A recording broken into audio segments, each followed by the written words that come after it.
El sonido del teléfono fue lo último que escuché antes de que todo terminara. No después. Antes, porque algunas cosas no se rompen con gritos ni con portazos, sino con una vibración breve, casi educada, que aparece en la pantalla cuando menos lo esperas. Aún no lo sabía entonces, pero ese mensaje ya contenía el final, comprimido en pocas palabras esperando a desplegarse. Tenemos que hablar, es urgente. Era de ella. Me quedé mirando la pantalla más tiempo del necesario, como si el texto pudiera cambiar si lo observaba con suficiente atención. Afuera, la ciudad seguía funcionando con una normalidad ofensiva. Coches, pasos, risas que no me pertenecían. Pensé en ignorarlo, pensé en responder con un ¿todo bien? Que no significara nada.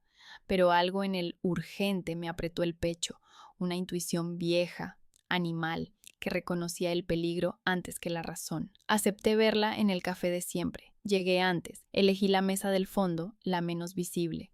Me quité el abrigo con cuidado, como si el ruido de la tela pudiera llamar a algo que aún no tenía nombre. Cuando ella entró, no me saludó con un abrazo, ni siquiera sonrió. Caminó directo hacia mí, con los hombros encogidos, como si el aire pesara más de lo habitual. Se sentó y apoyó las manos sobre la mesa. Le temblaban. ¿Te pasa algo? Pregunté, aunque ya sabía la respuesta. Asintió sin mirarme. Sus ojos se quedaron fijos en la taza vacía frente a ella. Pasaron varios segundos, demasiados. El silencio empezó a volverse espeso, incómodo, como una tercera persona sentada entre nosotras. ¿Me odias? Dijo de pronto. La pregunta cayó sin aviso, torpe, fuera de lugar. ¿Qué? Respondí. ¿Por qué dices eso? Dímelo ya.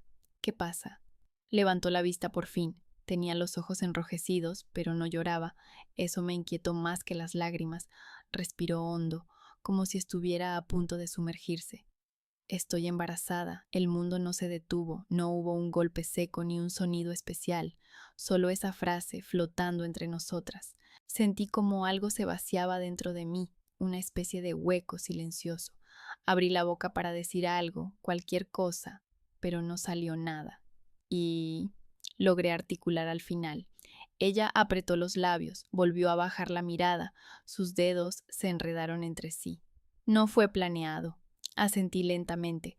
Las palabras me llegaban amortiguadas, como si vinieran de otra habitación. ¿Quién es el padre? La pausa fue mínima, pero suficiente. Un segundo exacto en el que todo lo posible aún existía. Luego dijo su nombre, el suyo. Sentí frío. No un frío físico, sino algo más profundo que se instaló en el centro del cuerpo. No grité, no me levanté, no lancé la taza contra la pared como en las películas. Me limité a observarla como si acabara de revelar un truco mal hecho. ¿Desde cuándo? Pregunté. No importa, respondió rápido. Solo fue una vez. Yo no quería que pasara así. Tú eres fuerte, lo superarás. La escuché hablar, pero ya no la oía. Había frases que no necesitaban respuesta. Me puse de pie con cuidado, como si un movimiento brusco pudiera quebrarme. Tengo que irme, dije. ¿A dónde? No contesté. Salí del café sin mirar atrás. En la calle respiré hondo varias veces, hasta que el aire dejó de doler. Saqué el teléfono. Tenía un mensaje suyo sin leer, enviado hacía una hora. Lo abrí. ¿Vienes hoy? No respondí. Caminé hasta su casa sin pensar en el trayecto, con una calma que no reconocía como mía. Subí las escaleras, toqué el timbre. Mientras esperaba, me di cuenta de algo extraño. No estaba nerviosa, no estaba enfadada. Era como si ya supiera que lo que iba a encontrar al otro lado de esa puerta no cambiaría nada, solo confirmaría lo inevitable. La puerta se abrió. Él sonrió como cualquier otra noche. Y ahí terminó el silencio. Para él era una noche cualquiera. Eso fue lo primero que entendí al cruzar la puerta.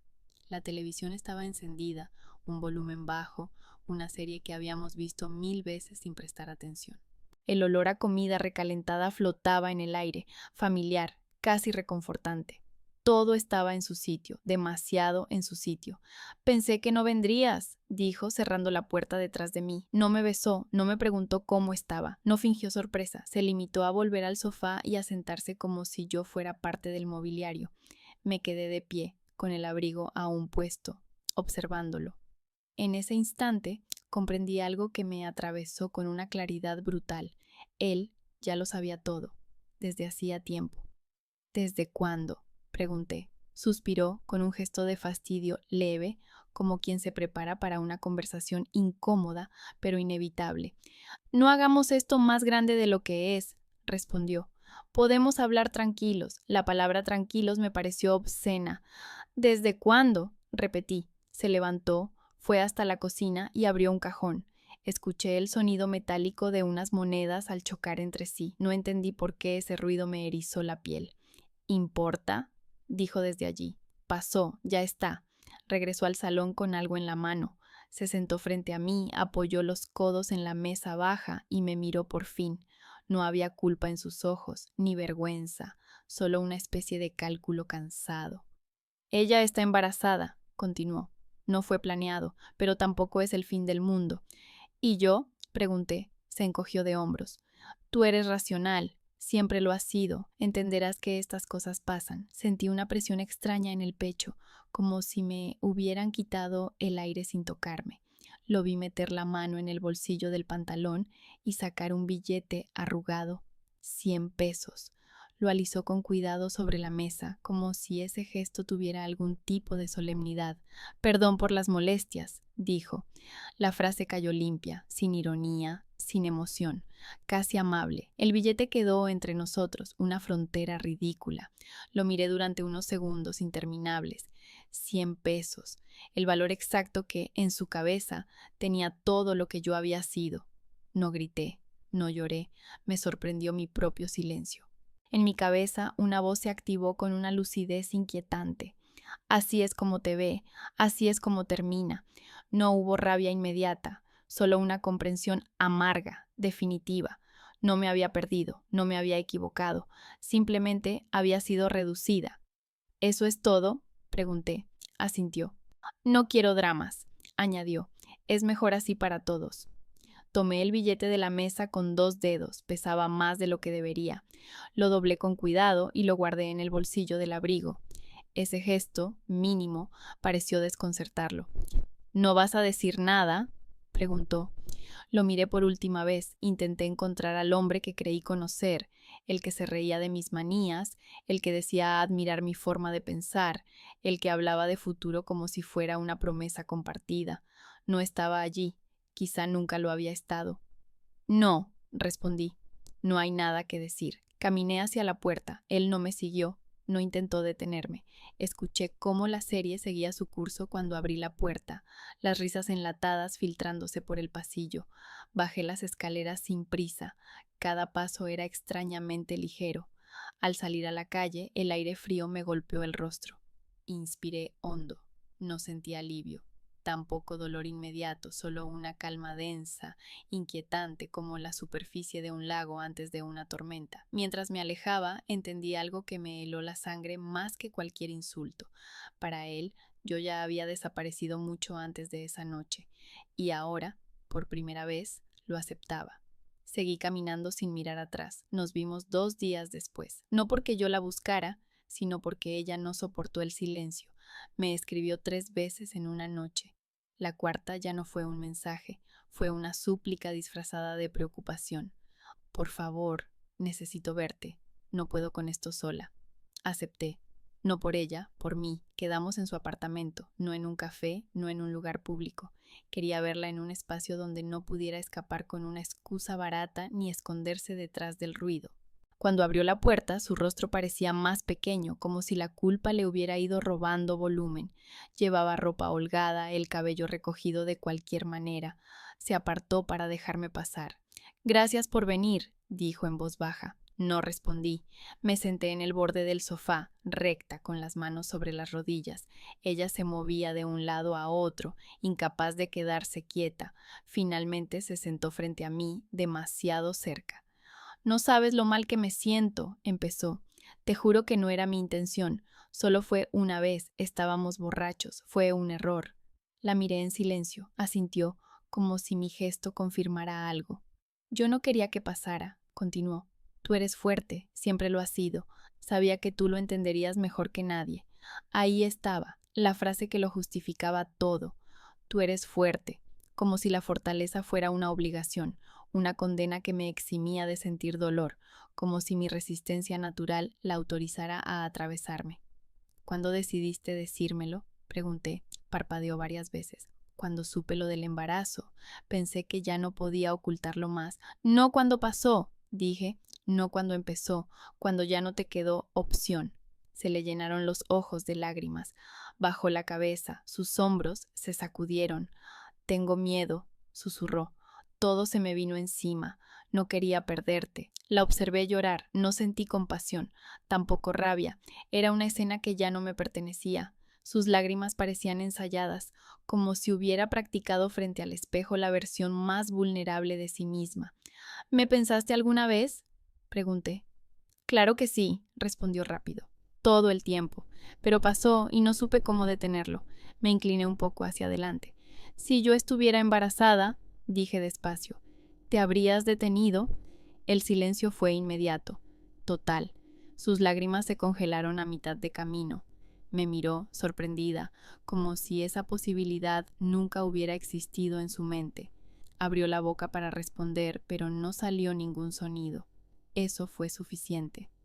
No, dije por ella, no lo habrías hecho, negó con la cabeza, pero era un gesto vacío. No es justo que me pongas en esa posición, murmuró. Yo también estoy sufriendo. Ahí lo entendí todo. No era ignorancia, no fue un accidente, no fue una debilidad momentánea, fue una elección sostenida en el tiempo, repetida, justificada, protegida por la certeza de que yo sería la parte madura, la que no haría ruido. No estoy aquí para castigarte, dije, ni para perdonarte. Entonces, ¿para qué viniste? Preguntó. Me puse de pie. Sentí el peso exacto del momento, sin dramatismo. Para entender, respondí. Y ya entendí. Caminé hacia la puerta. Ella se levantó de golpe. ¿Vamos a seguir siendo amigas? Preguntó, desesperada. Me detuve un segundo. No me giré. Eso ya lo decidiste tú, dije. Salí y cerré la puerta con cuidado, sin dar un portazo. En el pasillo apoyé la espalda contra la pared y respiré hondo. Algo se acomodó dentro de mí con una precisión fría. No era tristeza, era claridad. La traición no había sido un impulso, había sido consciente, y eso, curiosamente, me devolvió algo que creí perdido: el control. Bajé las escaleras despacio. Mientras lo hacía, una idea se formó con nitidez, casi con calma matemática. No me vengaría, solo recordaría. Desaparecí. No fue una decisión dramática ni un gesto impulsivo. Simplemente dejé de estar. No contesté mensajes, no devolví llamadas, no publiqué nada. Mi nombre se volvió inútil en sus pantallas. Al principio insistieron poco, con cautela, como si temieran empujar demasiado. Luego, la inquietud empezó a filtrarse en cada palabra. ¿Estás bien? Solo quiero saber cómo estás. No era así como debía terminar. No respondía a ninguno. El silencio tiene una cualidad que pocos entienden. No es vacío, es espacio. Y en ese espacio, por primera vez en mucho tiempo, pude pensar sin interferencias. Me mudé temporalmente a un pequeño apartamento que una amiga lejana me prestó. Nadie de nuestro círculo lo sabía. Cambié mis rutas, mis horarios, mis hábitos mínimos. No por miedo, sino por claridad. Desde lejos observaba. Vi cómo él empezó a escribir con más frecuencia, cómo sus mensajes pasaron de breves a largos, de seguros a confusos. Vi cómo ella dejaba comentarios ambiguos en redes, frases sobre procesos, errores, crecer. Nadie decía nada directamente, pero todo se filtraba por las grietas. Yo no intervenía. Comencé a recordar, con una precisión que antes no tenía. Fechas que nunca me habían importado ahora encajaban como piezas de un rompecabezas incómodo. Una cena cancelada por trabajo. Un fin de semana en el que él estuvo extrañamente ausente. El día que ella me dijo que estaba cansada y no quería verme, pero subió una foto esa misma noche, en un lugar que yo conocía demasiado bien. Abrí conversaciones antiguas, no para releerlas con nostalgia, sino para observarlas como documentos. Mensajes que antes parecían inocentes ahora tenían dobles fondos, silencios estratégicos, respuestas demasiado medidas. Nada gritaba traición, todo susurraba constancia. Empecé a anotar, no en un cuaderno físico, sino en notas secas, casi técnicas. Martes 14, él cancela, ella no responde. Viernes 23, foto borrada, llamada perdida a las 02:17. No buscaba dolor, buscaba orden. Ellos, en cambio, empezaron a perderlo. No contesta, lo escuché decir en un audio que me reenviaron. No sé qué quiere. La frase me hizo sonreír sin alegría. Nunca había querido nada extraordinario, solo respeto, pero eso, para ellos, parecía un idioma desconocido. Ella me escribió un mensaje largo una madrugada. No lo abrí, vi la previsualización. No puedo dormir, me duele todo, por favor. Lo borré sin leerlo completo, no por crueldad, sino porque ya no me correspondía sostener sus noches. Desde mi distancia, algo se reorganizaba. No había ira, tampoco tristeza constante. Había una calma extraña, casi quirúrgica, como si mi mente hubiera entendido que el ruido emocional solo entorpece los hechos, y los hechos estaban ahí, esperando. Pensé en los 100 pesos, en el billete doblado que seguía en el bolsillo de un abrigo que aún no había lavado, no como una herida, sino como una prueba, un objeto pequeño, exacto, que contenía toda la lógica de lo ocurrido. Esa noche escribí una frase en mis notas y la dejé ahí, sin subrayar, sin adornos. No me vengo, solo recuerdo. Dormí mejor después de eso. A la mañana siguiente, al despertar, supe que el silencio ya no era solo una ausencia, se había convertido en una herramienta, y ellos aún no entendían cuánto podía doler no ser enfrentados, no ser acusados, no ser perdonados. El silencio, bien usado, no grita, observa. Recordar dejó de ser suficiente. El recuerdo es maleable, se deforma con el tiempo, con el cansancio, con la emoción. Yo no quería versiones, quería hechos, algo firme, verificable, que no dependiera de cómo me sintiera ese día. Empecé por lo más simple, las conversaciones. Abrí cada chat sin prisa, como quien revisa archivos antiguos, sabiendo que no encontrará sorpresas agradables, pero sí necesarias. No leí de corrido, analicé fechas, horas, pausas, mensajes enviados y mensajes no respondidos, audios cortos, demasiado cortos, enviados en horarios que antes no tenían sentido. Me sorprendió mi propia frialdad, no sentí el impulso de cerrar nada de golpe ni de romper el teléfono contra la pared. Era como si mi mente hubiera cambiado de modo, ya no era la mujer herida, era una observadora minuciosa.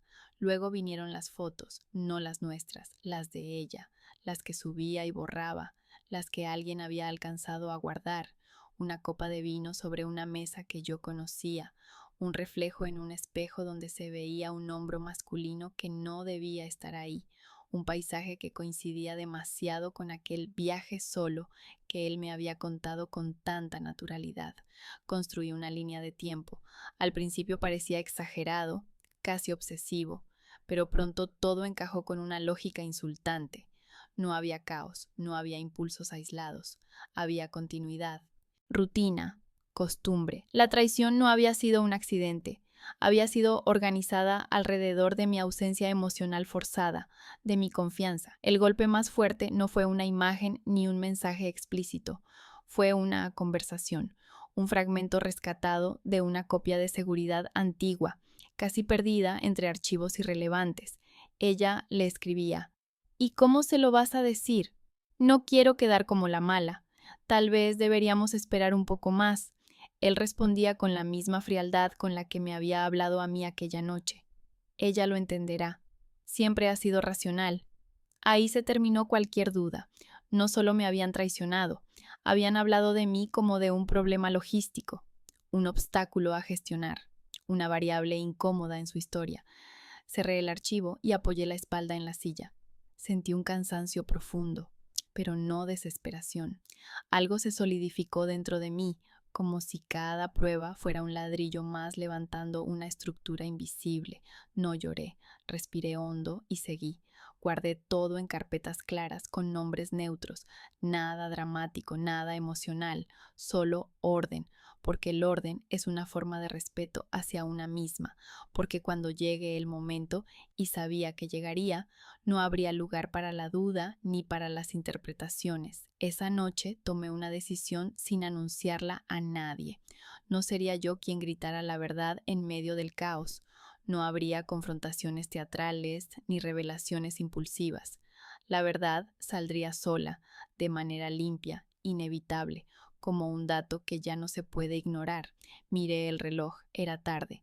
Afuera, la ciudad seguía respirando con normalidad, ajena a mis descubrimientos. Me levanté, serví un vaso de agua y bebí despacio.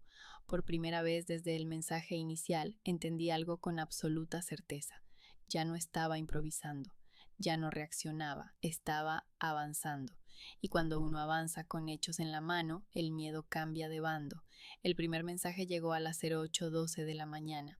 ¿Dónde estás? Lo vi aparecer en la pantalla mientras tomaba café, tranquila, sentada junto a la ventana. No sentí sobresalto, tampoco satisfacción, solo lo registré como se registra un hecho inevitable. No respondí. A las 10:47 llegó el segundo. Tenemos que hablar. Con calma. La palabra calma volvió a parecerme ofensiva, como si la calma fuera un terreno neutral al que solo se accede cuando a él le conviene. Dejé el teléfono boca abajo y salí a caminar. El día estaba claro, luminoso, casi irónicamente hermoso. Cuando regresé había 5 mensajes más. Ella también empezó. Por favor, dime algo. No puedo con este silencio. No es justo que desaparezcas así. Leí todo sin abrirlos. Sabía que, en cuanto lo hiciera, marcaría una diferencia. Y yo quería que esa diferencia fuera mínima, casi quirúrgica. Respondí recién al anochecer. Una sola frase. A él, estoy bien. Nada más. No un reproche, no una pregunta, no una puerta abierta, solo una afirmación cerrada, impenetrable. Imaginé su expresión al leerla. La confusión, la irritación contenida, la necesidad urgente de recuperar el control de la narrativa. Minutos después volvió a escribir. No podemos seguir así. Dime qué quieres. Podemos arreglarlo. Arreglar. Como si lo ocurrido fuera un objeto roto sobre una mesa, algo que pudiera recomponerse con las manos adecuadas. No contesté. Ella perdió la compostura esa misma noche. Me llamó 4 veces seguidas. La quinta dejó un audio. Lo escuché completo, sin interrupciones. No entiendo qué estás haciendo, decía con la voz temblorosa. Esto no te hace mejor. Solo estás castigándonos. Habla conmigo, por favor. Castigarlos. Ahí estaba el verdadero miedo. No a haberme perdido, sino a no poder manejar mi reacción, a no saber desde dónde respondería, si es que respondía. El silencio les estaba quitando el guión que creían dominar. Le respondí a ella al día siguiente. 2 palabras, no ahora. Eso fue todo. Nada desestabiliza más que una respuesta mínima, exacta, imposible de discutir. No había acusación que negar, ni emoción que manipular, solo una frontera clara. Empezaron a equivocarse. Él escribió cosas que nunca había escrito antes, mensajes largos, circulares, llenos de explicaciones que nadie había pedido. Se justificaba, se contradecía, se defendía de ataques inexistentes. Ella, en cambio, oscilaba entre la culpa y la agresión pasiva. Un día era víctima, al siguiente me acusaba de crueldad. Yo seguía observando. Anoté cada reacción, cada cambio de tono, no por obsesión, sino porque las grietas siempre aparecen primero en el lenguaje. Cuando alguien pierde el control, sus palabras lo traicionan antes que sus actos. Una tarde, él escribió: «Esto se nos está yendo de las manos». Sonreí, sin humor. No, no se les estaba yendo. Ya se les había ido. Por primera vez desde el café sentí que el equilibrio se había invertido. Yo no hacía nada extraordinario. No exigía, no confrontaba, no pedía explicaciones. Simplemente no corría a ocupar el lugar que me habían asignado, el de la mujer que perdona rápido para que todo vuelva a la normalidad.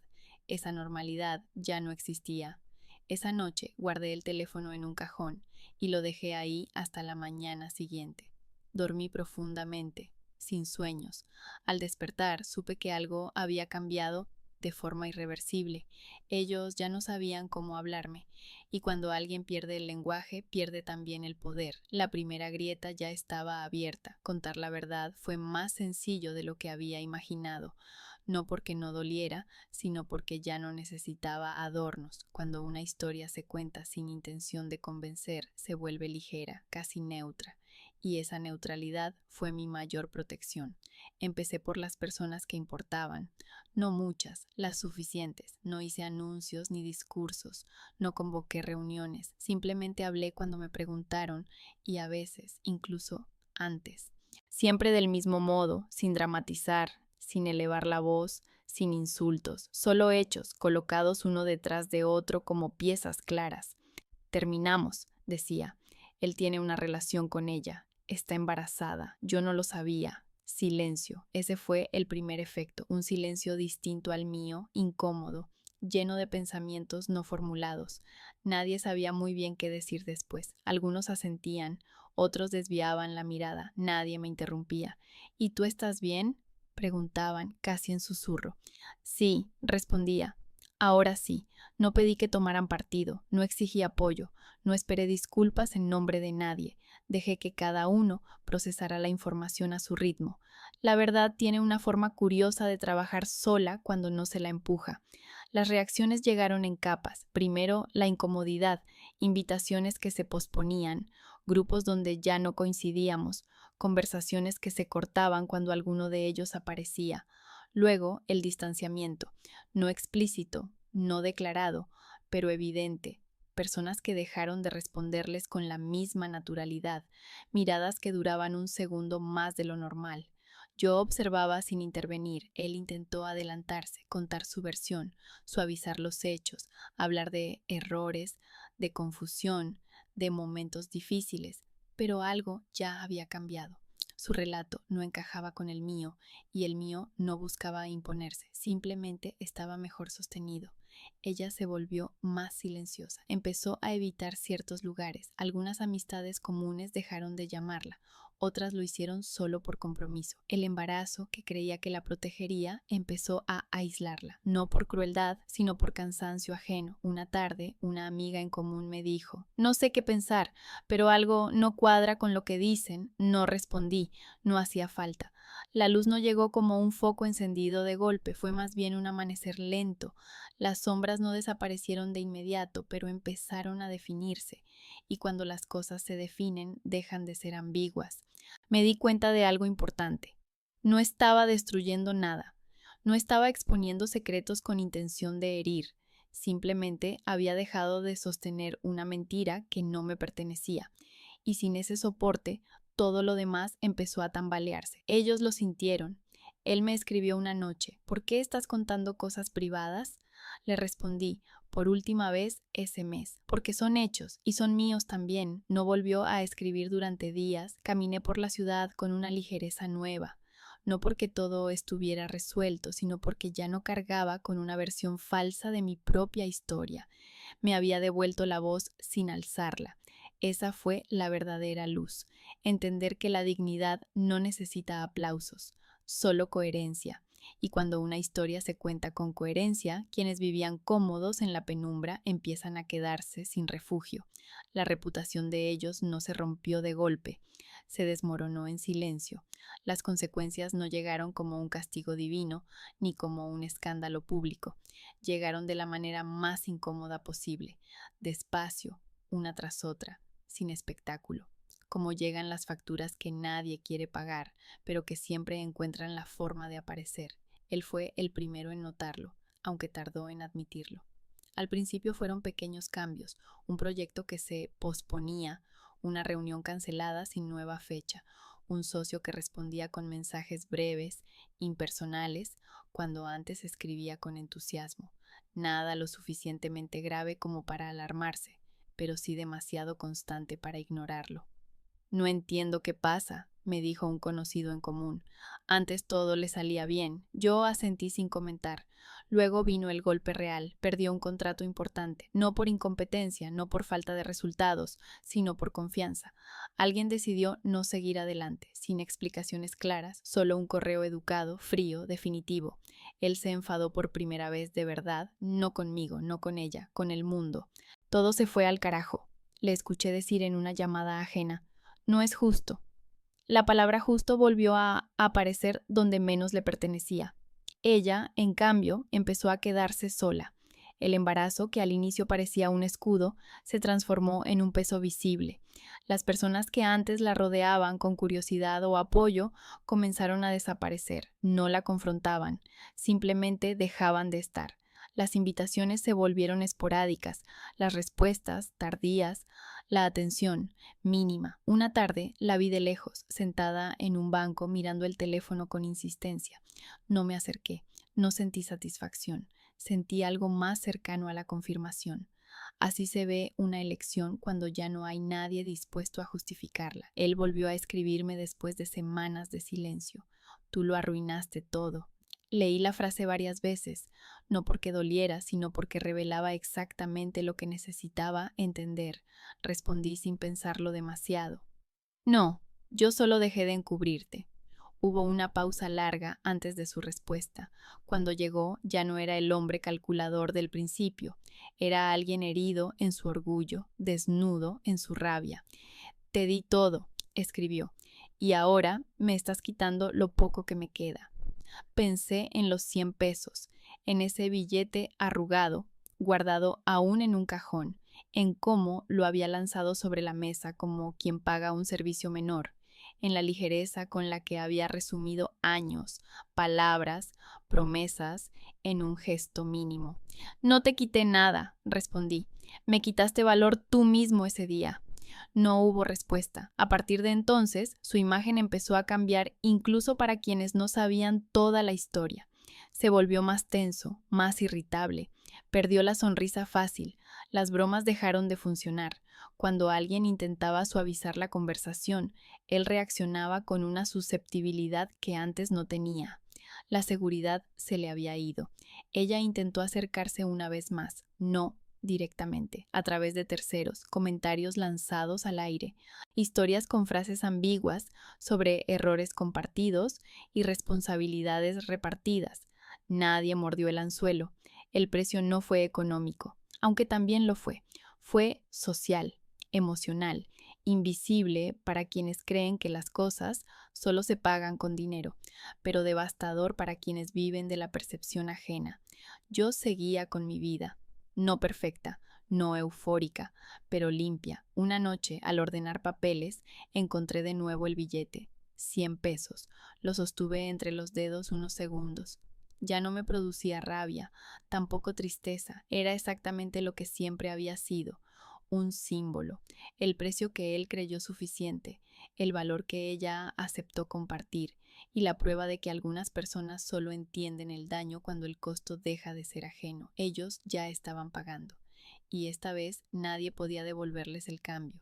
El regreso no fue un acto único, fue una serie de intentos torpes, desordenados, como golpes a una puerta que ya no existe. Primero él, luego ella, luego ambos de formas indirectas, como si así doliera menos. Él escribió una madrugada. Estaba en shock. No quise decirlo así. Sabes que no soy una mala persona. Leí el mensaje con una calma que meses atrás me habría parecido imposible. No había disculpa real en sus palabras, solo una explicación tardía, una necesidad urgente de suavizar su propia imagen. El problema nunca fue cómo lo dijo, fue lo que pensó que podía decir. No respondí. 2 días después insistió. Podemos arreglarlo, no tiene que terminar así. Ahí entendí algo con absoluta claridad.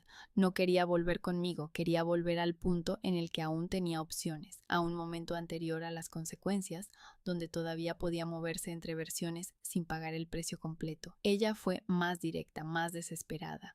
Nunca quise hacerte daño, me dijo en un mensaje de voz que escuché una sola vez. Todo se salió de control. Tú también podrías haberlo manejado diferente. Esa frase me hizo cerrar los ojos, no por dolor, sino por agotamiento.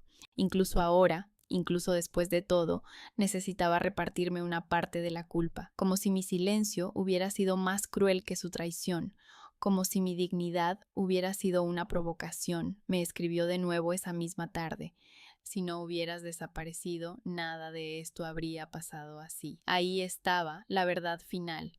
No había arrepentimiento, había miedo, miedo a las consecuencias, a la soledad, a haber quedado mal parado sin alguien que amortiguara el golpe. Respondí por primera vez en semanas. No largo, no emocional, Exacto, no desaparecí, me aparté, no hubo réplica inmediata. Pasaron horas, luego días. Él intentó una última vez usando la nostalgia como herramienta. ¿Te acuerdas cuando decíamos que siempre íbamos a poder hablar? No puede ser que todo termine así.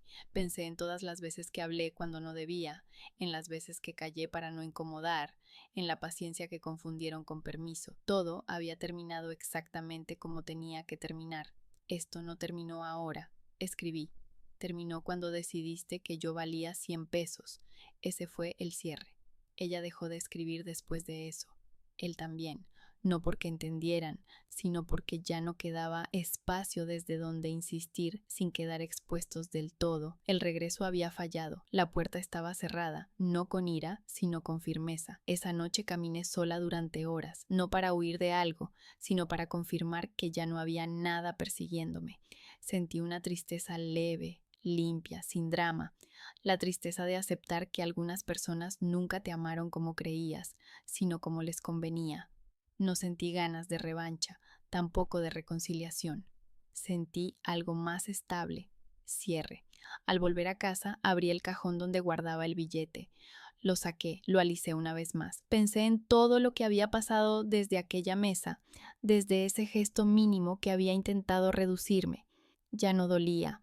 Lo guardé de nuevo, no como herida, sino como recordatorio de hasta dónde puede llegar alguien cuando cree que el perdón es negociable y de hasta dónde puedo llegar yo cuando dejo de pedir explicaciones. El regreso había sido su último intento de control y al fracasar confirmó lo único que aún necesitaba saber. No me habían perdido por error, me habían perdido por elección. La vida no volvió a ser espectacular y eso fue lo mejor que pudo pasar. No hubo un momento exacto en el que todo sanó, ni una mañana luminosa en la que desperté sintiéndome completamente nueva. Lo que hubo fue continuidad, días normales, rutinas simples, una calma que ya no dependía de nadie más que de mí. Seguía adelante, no con rabia, no con euforia, con una estabilidad que antes confundía con aburrimiento y que ahora entendía como libertad. Volví a ocupar espacios que había dejado de lado sin darme cuenta, personas que no necesitaban explicaciones largas, conversaciones donde no tenía que justificar mis límites. Ellos quedaron atrás sin un cierre ceremonial. A veces escuchaba noticias sueltas, nada concreto, nada heroico. Él seguía intentando recomponer lo que había perdido, pero ya no con la misma seguridad. La gente lo trataba con corrección, no con confianza. Ella se volvió invisible para muchos, no por maldad, sino porque la vida sigue y no espera a quien se queda detenido en su propio error. Nunca vinieron a pedirme perdón de verdad, y entendí que eso también era una respuesta. Una tarde, al ordenar el departamento, encontré el billete una vez más, 100 pesos. Estaba algo gastado con las marcas de haber sido doblado y desdoblado demasiadas veces. Lo sostuve entre los dedos, sin emoción fuerte, solo con una curiosidad tranquila. Pensé en todo lo que había representado. No era dinero, era una medida, un intento torpe de cerrar una historia sin hacerse cargo del daño, una forma de decir esto es lo que vales para mí sin pronunciarlo. Durante semanas había pensado en qué hacer con él, tirarlo, romperlo, guardarlo para siempre. Ninguna opción me convencía del todo. Hasta ese día, salí a la calle y caminé sin rumbo fijo. Entré a una pequeña tienda de barrio, compré algo insignificante, pan, fruta, una botella de agua. Cuando llegó el momento de pagar, saqué el billete y lo dejé sobre el mostrador. La vendedora no lo miró 2 veces, lo tomó como cualquier otro. Y ahí lo entendí. Ese dinero nunca tuvo poder por sí mismo. El poder se lo había dado yo, al asociarlo al dolor, a la humillación, a la traición. Al soltarlo así, sin ritual ni drama, algo terminó de cerrarse. No sentí victoria, sentí equilibrio. Al salir, respiré hondo. El aire estaba fresco, la ciudad seguía igual que siempre. Nada había cambiado afuera, todo había cambiado dentro. Seguí caminando con las manos libres, sin recuerdos en los bolsillos. No porque hubiera olvidado, sino porque ya no necesitaba cargar con pruebas. La historia estaba completa, no requería correcciones ni aclaraciones. Ellos se arrepintieron, sí, pero no del daño causado, se arrepintieron de las consecuencias, y eso marcó la diferencia final. Aprendí algo que no se enseña y que cuesta caro, que el perdón no se negocia, que la dignidad no se grita, y que algunas personas creen que todo tiene un precio hasta que descubren que hay cosas que no se compran. Algunos creen que el perdón se puede comprar. Se equivocan.